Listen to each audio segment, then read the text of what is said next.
Բարև ձեզ սիրելի բարեկամներ։ Առաջին ալիքի եթերում շաբաթվա սպորտն է, այսօրվա հյուրս Հայաստանի թենիսի ֆեդերացիայի նախագահ Վարդան Զաքարյանն է։ Բարև ձեզ։ Բարև ձեզ։ Հաղորդման այս հատվածում, պարոն Զաքարյան, մենք կանդրադառնանք տեսանյութով այն ակադեմիային, մարզաբազային, որ ստեղծեցիք Ծաղկաձորի օլիմպիական մարզահամալիրի տարածքում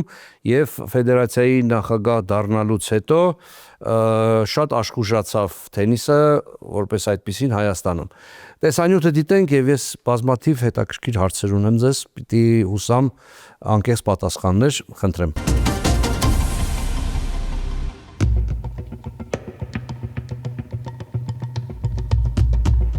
18 տարվա դադարից հետո Հայաստանը կրկին ընդունելու է Դևիսի գավաթի խաղարկության հանդիպումները։ Մինչև միջազգային հյուրերը պատրաստվում են ժամանել Ծաղկաձոր, Հայաստանի տղամարդկանց եւ կանանց հավաքականները մարզում առ մարզում մոտենում են տարվա կարևորագույն մրցաշարերին, համապատասխանաբար Դևիսի գավաթին եւ Բիլի Ջին Քինգի գավաթին։ Յուրաքանչյուրը սեփական նպատակներով, բայց նույն երազանքով։ Հունիսի 15-ից 21-ը Հայաստանի թենիսի գլխավոր մարզահամալիրը կընդունի Դևիսի գավաթի եվրոպական գոտու 4-րդ ենթախմբի հանդիպումները։ Մեր ընտրանին կմրցի Ալբանիայի, Անդորայի, Իսլանդիայի, Մալթայի եւ Սան Մարինոյի հավաքականների հետ։ Վերջին անգամ Հայաստանում Դևիսի գավաթի խաղարկության հանդիպումներ Երևանն ընդունել է 2008 թվականին։ Այդ տարի մեր թիմը 1 հաղթանակ տոնեց եւ կրեց 2 պարտություն։ Տղամարդկանց հավաքականն այս կարևոր մեկնարկին նախապատրաստվում է գլխավոր մարզիչ Վահե Ավետիսյանի գլխավորությամբ։ Չնայած վերջնական կազմը դեռ հայտնի չէ, բայց հայ մարզիկները այս մրցաշարում խաղալու փորձ ունեն։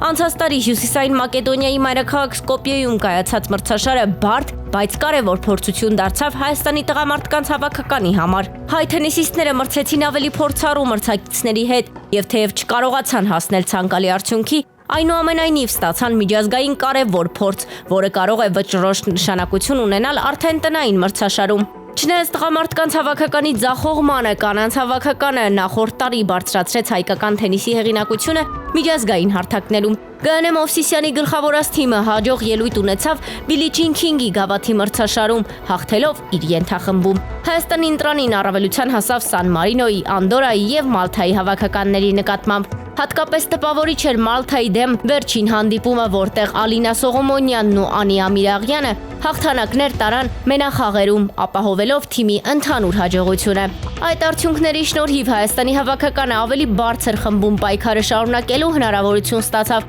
սակայն Ֆինլանդիայի եւ Մոլդովայի հավաքականների հետ խաղերը ցանկալի արդյունք չապահովեցին։ Այս օրերին Ծաղկաձորի կորտերում միաժամանակ մարզվում են Հայաստանի տղամարդկանց եւ կանանց հավաքականները։ Նրանց միավորում է նույն նպատակը՝ հայկական թենիսը հասցնել նոր մակարդակի։ Մի կողմից փորձ եւ նոր հնարավորություն ստացած տղաներն են, մյուս կողմից հաղթանակների ալիքի վրա գտնվող աղջիկները։ Կանանց թիմի կազմում առաջին անգամ հանդես կգա Էլինա Ավանեսյանը։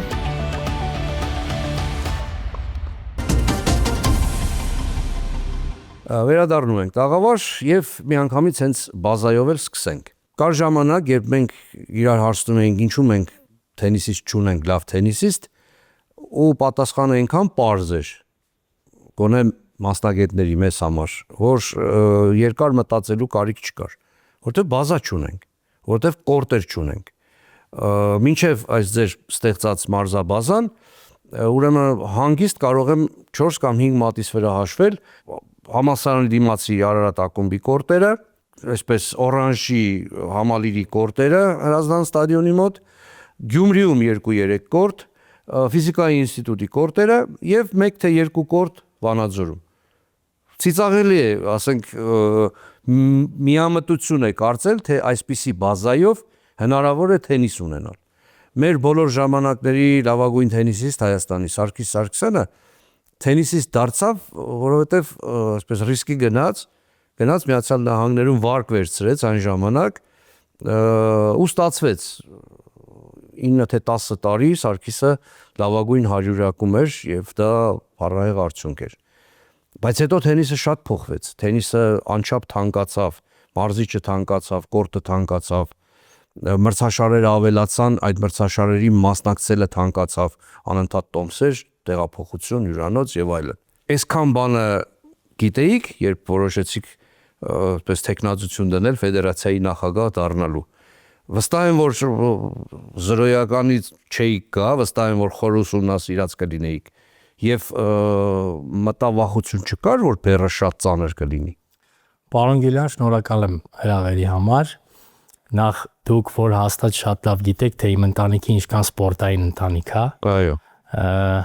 Այո, իրականում գիտեի, որ բեռը շատ ծանր է եւ իմ միշտ խոսքերի մեջ էլ մեր հայկական թենիսի ներկայացուցիչների հետ միշտ էլ ասել եմ, որ իրականում ծանր բեռ է։ Ճիշտ եք ասում, ենթակառուցվածքերով Հայաստանը շատ վատ վիճակում է թենիսի առումով, որովհետեւ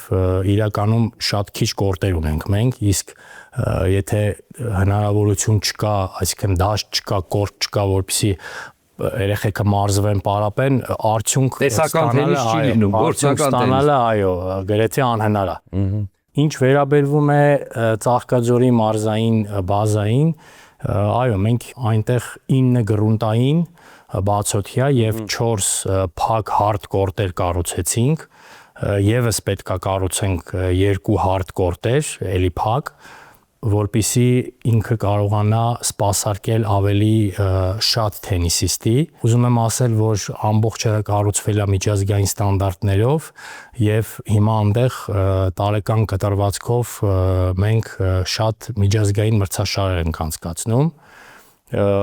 Այսօրվա դրությամբ, պարոն Գիլյան, կուզեմ ձեզ ասեմ, որ Ծաղկաձորի մարզաբազան հանդիսանում է այն համար մեկ այն բազան, որը որ սպասարկում է մեր հայ թենիսիստներին եւ Պարոն Զաքարյան, բազան ստանալուց զատ ենթակառուցվածք ունենալուց զատ նաև սերտ կապեր են պետք միջազգային կառույցների հետ, միջազգային ֆեդերացիաների հետ, Եվրոպայի, աշխարհի ֆեդերացիայի պրոֆեսիոնալ վարկածների, զանազան մրցաշարերի կազմակերպիչների հետ նաև, որտեղ այսօր անընդհատ թենիսիստները մրցաշարեր են խաղում, մասնակցում են մրցաշարերի եւ շատ թենիսիստերի համար գուցե ոչ այնքան մրցանակային հիմնադրամն է կարևոր, եթե դրանք մոտ են իրար բնականաբար, այլ այն պայմանները, որ դուք առաջարկում եք։ Դուք արդեն մասնակցել եք ժողովների, զրույցներ եք ունեցել, եւ իհարկե մենք հիմա Դեվիսի գավաթին դեռ կանդրադառնանք, բայց հիմա այս հարցս հետեւյալն է։ Մասնագետները ինչ են ասում, հնարավոր է արդյոք Ծաղկաձորում, իհարկե հնարավոր է, բայց շատ մեծ է ծախսը, որպեսզի մենք ունենանք մի բազա, որտեղ կարողանանք օրինակ Masters 500 անցկացնել, օրինակ, հələ 1000-ի մասին չեմ խոսում։ Շատ լավ բան եք ասում։ Ուրեմն այո, ես հանդիպումներ ունեցել եմ մեր միջազգային գործընկերների հետ, անցած տարի Լոնդոնում եմ եղել, Wimbledon մրցաշարի շրջանակներում հանդիպում եմ ունեցել միջազգային ֆեդերացիայի նախագահի հետ։ Շատ երկար խոսել ենք Հայաստանում թենիսի զարգացման մասով, վերջինս պատրաստակամություն է հայտնել, որ կօգնի կոժանդակի իրենց հնարավորությունների սահմաններում։ Դրանից հետո հանդիպում եմ ունեցել արդեն այս տարի Գդանսկ քաղաքում տեղի ունեցավ Եվրոպայի մեր ընդհանուր գագաթնաժողովը, որի անդամ է նաև Հայաստանի Ֆեդերացիան, այնտեղ նույնպես հանդիպումներ ունեցանք տարբեր պաշտոնատար անձանց հետ, զարգացման տնօրենի հետ, Թենիս Եվրոպայի Ֆեդերացիայի նախագահի հետ, տարբեր ֆեդերացիաների նախագահների հետ եւ բոլորն էլ շատ ուրախ են, որ Հայաստանի կողմից կա ազդակներ, որ մենք ուզում ենք թենիսը զարգացնենք Հայաստանում եւ այդ մրցաշարերը, որը որ դուք նշեցիք, այո, իրենք պետք է մեզ այդ հնարավորությունն ու թույլտվությունը տան։ Ու այդ շրջանակներով նաեւ ես կարողացա երկար ջանքերի գործադրելուց հետո կարողացա Դեյվիսի գավաթի մեր ենթախմբի առաջնությունը բերենք Հայաստանում անցկացնենք։ Եվ ուզում եմ ձեզ նշել, որ 2025 թվականին թվով 29 միջազգային մրցաշար է Հայաստանում անցկացվել։ Կարծում եմ դա լավ արդյունք է։ Դա հրաշալի հնարավորություն է մեր թենիսիստների համար փորձ ձեռք բերելու։ Որովհետև այդ տարիքում դեռ երբ ծնողը վախենում է մեծ ներդրումներ կատարել, շատ մեծ ներդրումներ, ինքը ուզում է հասկանալ պոտենցիալ ունի երեխան թե չունի։ Դուրս գնալը թանկ է։ Եթե այստեղ ինքը արդյունք ցույց տա, հնարավոր է որ ծնողը մի օր Սարգիս Սարգսյանի օրինակով եթե ինքը անգամ չունի էլ վարկ վերցնի, չգիտեմ, ու իր երեխային առաջ տանի։ Դրա համար այդ փորձը անչափ կարևոր է։ Ինչքանով է նաև կարևոր, ճիշտ եք նկատում, որովհետև միջազգային մրցաշարերը Հայաստանում անցկացնելու արդյունքում ծախսերն էլ ծնողները արդեն ծախսերը ավելի շատ ֆեդերացիան վերցնում է իր վրա եւ թե գիշերակաց մնալ, սնունդ եւ այլ արդեն մեր մարզիկները խաղում են իրենց երկրում, ավելի վստահ են խաղում եւ այդ ծախսերը էլ ծնողները ձեր ասած չեն կատարում։ Դրա համար հիմա վստահ եմ, որ վիճակագրություն ունեք։ Ինչ շատ հետաքրքիր է։ Այս ընթացքում, երբ արդեն այս բազան կա եւ այսքան մրցաշար է անցկացվել 2025 թվականին, նաեւ աղջիկների հաջողությունը, նաեւ տղաների որոշակի հաջողությունը, իհարկե հիմա ես ախորժակ ուտելիս է բացում եւ շատ լուրջ հաջողություններ եմ ակնկալում, բայց այս փուլում դրանք բավարարում են։ Ինչքանով է ավելացրել երեխաների ակտիվությունը դեպի թենիս ձգել է արդյոք թե չէ, կա տոկոս։ Վստահաբար տոկոս եկեք ես հիմա չասեմ, կարող է մի քիչ սխալ բան ասեմ, բայց վստահաբար այդ աշխուժությունը նկատելի է, բոլորի մոտ է նկատելի եւ այո, մենք թե 14 տարեկան աղջիկների թենիս Եվրոպա առաջնությունում մենք հաղթող ենք օրինակ ունեցել, տղաների էլի թենիս Եվրոպա մինչեւ 16 տարեկանների առաջնությունում հաղթող ենք ունեցել, M15 եւ W15 մրցաշարեր ենք անցկացնում, պրո մրցաշարեր, մրցանակային ֆոնդով, ամեն մրցաշարը $15000 մրցանակային ֆոնդով, օրինակ եզրափակիչ մասնակից ենք ունեցել, այսինքն արդյունքներ նկատելի են ու ես շատ մեծ հույսեր ունեմ, որ այս մրցաշարերը մենք ինչքան շատ անցկացնենք Հայաստանում եւ ինչքան շատ մեր երեխեքին ուղարկենք այլ երկրներ մրցաշարեր անցկացնելու, թենիսը նենց սպորտաձև է, որ դուք էլ լավ գիտեք, պետքա շատ խաղան, մրցաշարերի պետքա շատ մասնակցեն, այո, որպեսզի իրենք էլ այդ ուժը, վստահությունը ձեռք բերեն դաշտի մեջ։ Պարոն Զաքարյան, մենք ունեցել ենք շատ հայտնի հայրենակիցներ, Անդրեյ Աղասի, Դավիթ Նալբանդյան, Բերբերյան քույրերը, Կարեն Խաչանով, հիմա Էլինա Ավանեսյան, որ ցավոք մի քիչ այդ ընթաց ապրեց, հուսամ դեռ կխաղա, Մարի Գայանե Միքայելյան ժամանակին, ես էլի շատ թենիսիստներ գիտեմ հայազգի, որոնք Սարգիս Սարգսյանին արդեն նշեցի, այսօրվա սերնդում կան մարզիկներ, տեսնում եք արդյոք, ասում են մարզիչները, որ այս շատ լավն է։ Ես հիշում եմ Արություն Սոֆյանին, 1998 թվականին, երբ մասնակցում էր համաշխարհային պատանեկան խաղերին, ես այդ օրը ինքը խաղաց Դավիթ Նալբանդյանի հետ, պարտվեց, բայց արժանի մրցակցությամբ պարտվեց։ Այդ օրը ես առաջին հարցազրույց էի արել Դավիթ Նալբանդյանի հետ, շատ մեծ պոտենցիալ ուներ, բայց ուսի վնասվածք ստացավ ու էլ չխաղաց։ Հիմա կան երեխաներ, պատանիներ, որոնք այսպես անզեն աշկով որ նայում ես հոգիդ այսպես փառավորվում է, ասես այ թենիսիստ է դառնալու։ Գիտեք, իրականում մենք կան երեխաներ, պատանիներ, որոնց վրա շատ ուշադրություն ենք դարձնում, օրինակ հենց տղաների մեջ 15 տարեկան Արնո Ավետիսյան, որը որ մրցաշարեր է հաղթել, աղջիկների մեջ Մարիա Ազիզյան 15 տարեկան էլի մրցաշարեր է հաղթել։ Մենք մեծերի մեջ նաև ունենք Միքայել Ավանեսյան, որը Դեյվիթի գավաթին խաղալու է։ Ունենք Դավիթ Սարգսյան, որը այս տարի ցավոք սրտի չի խաղա, բայց կարծում եմ մյուս տարի Դանիել Սարգսյան, որը մյուս տարի խաղալու է, էլի լավ արդյունքներ ունենք, բայց քիչ են, պարոն Գիլյան, պետք է շատ աշխատել, պետք է մարզչական խմբի վրա շատ ուշադրություն սևեռել եւ որպեսզի փորձը, միջազգային փորձը պետք է, հիմա մենք շատ ենք աշխատում մեր միջազգային գործընկերների հետ, ընդհանուր մինչեւ մասնագետներ ենք հրավիրում, այստեղից էլ հաջորդ հարցը։ Այնուամենայնիվ մենք թողինձներ են մեր մարզիչները, բայց մենք թոփ կարգի մարզիչ չունենք։ Մեզ պետք են մարզիչներ, ովքեր կկարողանան հենց այստեղ պատրաստել, չհասցնել մի մակարդակի, հետո ասել գնա դուրս ուժեղացի, ուժեղ մարզիչ գտի։ Մարզչական սեմինարներ, մարզչական այսպիսի որակավորման բարձրացման գործընթաց կա։ Անպայման, պարոն Գիլյան, ես ճիշտն ասեմ, փոքր մի հատ դիտարկում անեմ մարզիչների հետ կապված, մենք օրինակ մինչև 14 տարեկան ունենք մարզիչներ, որոնք երեխեքին հասցնում են այդ տարիքին, բայց արդեն 14-15 տարեկանից հետո թենիսիստները արդեն մի քիչ գնում են դեպի պրոֆեսիոնալ ավելի մեծ թենիս եւ այդտեղ մենք մի քիչ կաղում ենք։ Մեր պրոբլեմը դեռ է։ Իհարկե ոնց ասում եք բոլոր հարգանքը մեր մարզիչների նկատմամբ, բայց մենք շատ բան ունենք սովորելու դրսից մեր միջազգային գործընկերներից, այո, ITF միջազգային ֆեդերացիան տարբեր լեվելների սեմինարներ է անցկացնում եւ մենք արդեն հրավիրել ենք, եղել է մեկ անգամ, երկու անգամ դեպքեր, որ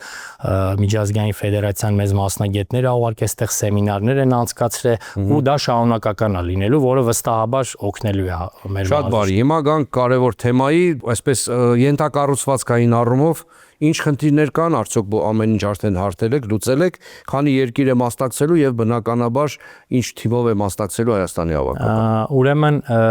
Դեյվիսի գավաթ, եթե չեմ սխալվում, մեկ անգամ եղել է 2008 թվականին։ Դե ահագին երկար ժամանակ է, որ չի անցկացվել, այո, ինքը շատ կարևոր է Դեյվիսի գավաթի անցկացումը Հայաստանում իրականում, որովհետև դա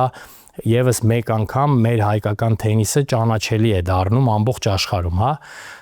7 մասնակից կա, թե 7 երկիր պետք է մասնակցի, Հայաստանը ներառված, ուրեմն Հայաստան, Անդորրա, Ալբանիա, Իսլանդիա, Մալտա, Սան Մարինո, Լիխտենշտեյն, բայց Լիխտենշտեյնը այս վերջում հրաժարվել է մասնակցելուց, չգիտենք ինչի պատճառները դեռ հայտնի չեն։ Ինչ վերաբերվում է, ուրեմն, չգիտեմ, թվարկեցի բոլոր երկրները, հա, ինչ վերաբերվում է կազմակերպչական հարցերին, այս պահին էլ կազմակերպչական հարցերով բուրըն զբաղվում է թիմը, կարծում եմ մենք լավ միջոցառում ենք ունենալու, թիմը հիմա այս պահին Ծաղկաձորում է գտնվում, այնտեղ ուրեմն M15 միջազգային պրո մրցաշար է հիմա ընթանում $15,000 մրցանակային ֆոնդով եւ սա շատ կարևոր բան է մեր թիմի համար Դեյվիսից առաջ այս մրցաշարը թիմի համար կարևոր է դրանից առաջ էլ ուսումնամարզական հավաքների էին Ծաղկաձորում գտնվում թիմի վիճակը լավ է այսինքն կազմը հայտնի է կազմը այո հայտնի է թիմի վիճակը շատ լավ է եւ կարծում եմ առաջ չընկնենք, բայց առաջ Աստված պետքա որ լավ հաջողություն ունենանք։ Եվ անչափ հետաքրքիր է թե ինչպես եք հանդիսատեսի հարցը լուծելու։ Ի վերջո սպորտի բաղկացուցիչը, կարևոր բաղկացուցիչը հանդիսատեսի ներկայությունն է։ Ծաղկաձորը մի փոքր հարմար չէ։ Միայն եկած հյուրերով էլ տրիբունա լցնելը այնքան էլ նպատակահարմար չէ։ Եվ հետո այսօր ժամանակակից սպորտում շատ կարևոր է դարձել տոմսը եւ այդ տոմսի գումարով թիմեր են ապրում, հավաքականներ են ապրում, զարգացում են, որովհետեւ թանկացել է, շատ թանկ են տոմսերը, իսկ մենք դեռ այդ մշակույթին չենք գնում։ Դուք մտածել եք նաեւ այս առումով ինչպես եք անելու, որ ներգրավեք տոմս վաճառվի, մարդիկ ուզեն գալ թենիս։ Ճիշտ որ ձեզ ասեմ, մենք որոշեցինք մեր խորհրդով ֆեդերացիայի որոշեցինք, որ քանի որ շատ երկար տարիներ Հայաստանում չի անցկացվել նմանատիպ մրցաշար, անվճար անախոտ։ Եվ ֆեդերացիայի նախագահ դառնալուց հետո աշխուժություն է մտել, նոր աշխուժություն է մտել թենիսի մեջ, որոշեցինք այս անգամ անվճար անենք։ Չգիտեմ ճիշտ է որոշել թե ոչ, անկեղծորեն վստահաբար ասում եմ, այն մրցումը, որտեղ տոմս չի վաճառվում, մարդիկ մտածում են, որ ինչ մրցում է որ։ Անկամ մինիմալ, չգիտեմ, 100 դրամ, 200 դրամ, ավելի լավ է տոմս վաճառվի։ Դուք ներդրում անեք, մարդկանց նվեր տակ այդ տոմսերը, քան առանց տոմսի լինի։ Մենք հաշվի կառնենք անպայման, որպես սպորտի ոլորտում շատ երկար տարիներ։ Ես վստահ եմ, այդպես ճիշտ կլինի։ Այո։ Շատ բարի։ Կարծես թե հիմնական հարցերին պատասխանեցիք, բայց մենք նաև բաժին ունենք, որտեղ հեռուստադիտողներն հարցեր հղում, որտեղ թենիսը սիրված մարզաձև է, մասսայական մարզաձև է ու համոզված եմ հետաքրքիր հարցեր են լինելու, դրա համար կանչենք Մարիամին։ Մարիամ, հարցերը թենիսային եւ մերձ թենիսային են, թե ավելի շատ մերձ թենիսը։ Ավելի շատ մերձ թենիսային են։ Տեսնենք։ Բարև ձեզ։ Ինչ երազանք ունեք հայկական թենիսի հետ կապված։ Սա թենիսային էր։ Մեծ սաղավարտում հաղթող հայ մարզիկ ունենանք։ Այդ խաչակնքվեմ։ Թող այդ երազանքը անպայման կատարվի, դա բոլորիս երազանքն է, կարծում եմ։ Թենիսից բացի ինչ սպորտաձևեր եք սիրում դիտել։ Ֆուտբոլ։ Միայն ֆուտբոլ։ Շատ եմ սիրում, այո։ Ուրիշ սպորտաձևեր եմ սիրում, ըմբշամարտել եմ սիրում, ծանրամարտել, բայց ֆուտբոլը մի քիչ ավելի շատ եմ սիրում։ Ինչու Հայաստանում թենիսն այնքան հայտնի չէ, որքան ֆուտբոլը կամ շախմատը։ Երևի թե Հայաստանում ենթակառուցվածքների քիչ լինելու պատճառով է, որ հայտնի չէ, բայց կարծում եմ մենք հայտնի կդարձնենք։ Ես կարծում եմ նաև, որ լուրջ հաջողություններ չունեն դեռևս հայ մարզիկները, դա էլ է նպաստում։ Աստղ չունենալն է, այո։ Դե ենթակառուցվածքները շատ կապ ունեն, էլի, որ մենք չունենք, արդեն խոսեցինք դրա մասին։ Եվ հաջորդ հարցը հենց դրա մասին։ Մարզերում ապրող երեխաները հնարավորություն ունեն պրոֆեսիոնալ թենիսով զբաղվելու եւ աճելու։ Շատ բարդ է, քանի որ մարզերում մենք միայն Կոտայքի մարզում, Ծաղկաձորում վերջերս կառուցվեց թենիսի մեծ կենտրոն, ընդամենը 3 կորտ ունենք Վանաձորում եւ ունենք կորտեր Շիրակի մարզում, Գյումրիում, եթե չեմ սխալվում 5 կորտ է, բայց վիճակն այդքան էլ լավ չէ, այսինքն պետք է վերակառուցվի, վերանորոգվի։